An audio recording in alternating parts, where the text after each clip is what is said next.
Welcome to the Delmarva Almanac.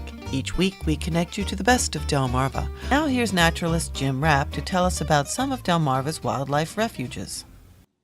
If you enjoy time outdoors on Delmarva, then you have probably explored one of our 9 wonderful National Wildlife Refuges. Delaware has 2, Maryland's Eastern Shore has 3, and the little sliver of land between the Chesapeake and Atlantic on Virginia's Eastern Shore has 4. The National Wildlife Refuge system began in 1903 when President Theodore Roosevelt created the first federal bird reservation at Pelican Island near Sebastian, Florida. The reservation was created to save bird populations that had been decimated by the feather trade.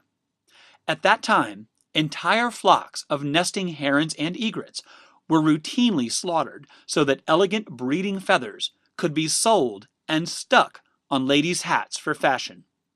The protection of this tiny 3-acre island of mangroves and mud was the beginning for what would become our system of national wildlife refuges. The first National Wildlife Refuge established on Delmarva was Blackwater, near Cambridge, Maryland, in 1933.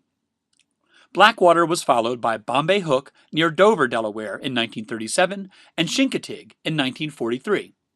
Eastern Neck on Maryland's Upper Shore was established in 1962, then Prime Hook near Milton, Delaware in 1963. 2 refuges on Virginia's Eastern Shore were added to the nationwide network in the 1970s. Fisherman Island at Delmarva's very southernmost point in 1973, and Wallops Island near the NASA facility in 1975. The last refuge added to the Delmarva landscape was the Eastern Shore of Virginia Refuge in 1984.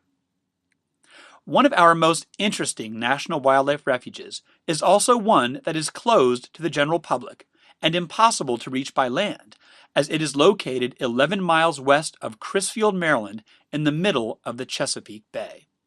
The Glen L. Martin National Wildlife Refuge includes the northern half of Smith Island and all of Watts Island, located between the eastern shore of Virginia and Tangier Island.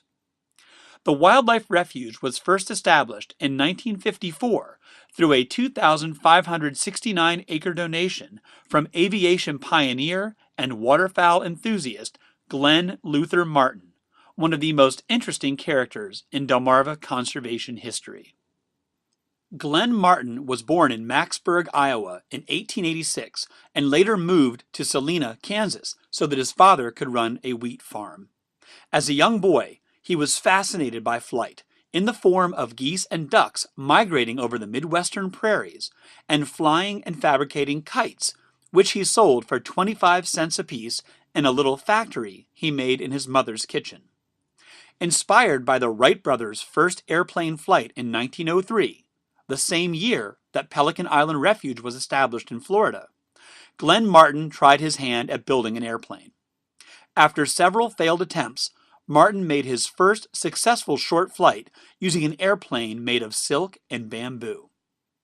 By the age of 26, Glenn Martin had made his way to California and had become quite masterful at building aircraft. In 1912, he flew a self-built seaplane 68 miles from Newport Bay, California to Catalina Island and back. This broke the earlier English Channel record for overwater flight. That same year, he built a small airplane factory in an old church in Los Angeles. To fund his new enterprise, Martin performed stunt flights at local fairs and even starred as a dashing pilot in an early Hollywood movie opposite legendary screen star Mary Pickford. By age 30, Glenn Martin merged his company with the original Wright brothers business and formed the Wright-Martin Aircraft Company. He soon left and founded the Glenn L. Martin Company, which moved to a site at Maryland's Middle River in 1928, bringing hundreds of aviation jobs to the state. While his aviation business was booming, Glenn Martin never forgot about the early inspiration he drew from watching and hunting geese and ducks in the Midwest. He often told audiences that the sight of Canada geese whiffling down onto an autumn field was a far more breathtaking spectacle than an aircraft squadron doing barrel rolls overhead.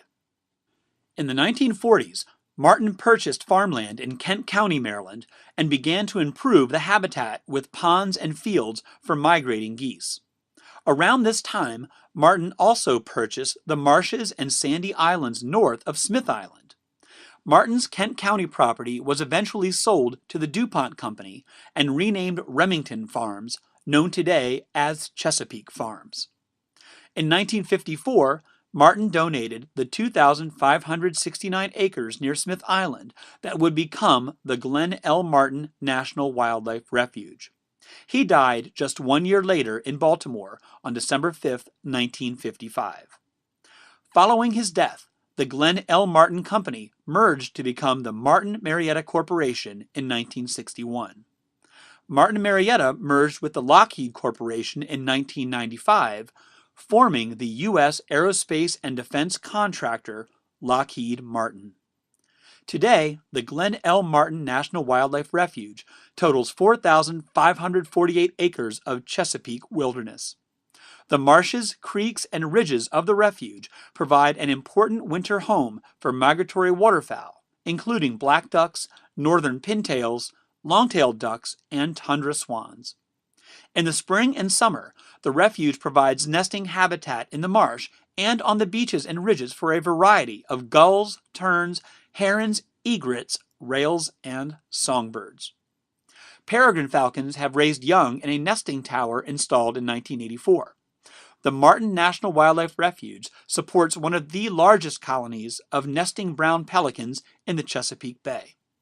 The refuge also supports populations of red fox, muskrat, otter, and diamondback terrapin. The waters and submerged aquatic grass beds around the refuge provide habitat for fish and blue crabs. While most of us will never visit the Glen L. Martin National Wildlife Refuge, we do benefit from the habitat it provides to our Chesapeake birds and wildlife. If you want to explore the waters near the refuge by boat or kayak, you can launch from the villages of Tylerton and Ewell on Smith Island. Check out the Smith Island Water Trails map on our website for more information. If you go, take a moment to think about aviation pioneer and conservationist Glen L. Martin and the great gift he provided to our National Wildlife Refuge system in 1954. Well, that's all for this edition of the Delmarva Almanac. We'd like to thank our community partners, the Friends of Delmarva Public Radio, the Community Foundation of the Eastern Shore, and underwriters, eatdrinkbuyart.com, for their help in bringing this program to you, our audience. Our theme music was provided by Brightside Studio. This show has been a Moonshell production. Thanks for listening. Until we meet again, may the rhythms and tides of Delmarva bring you good fortune.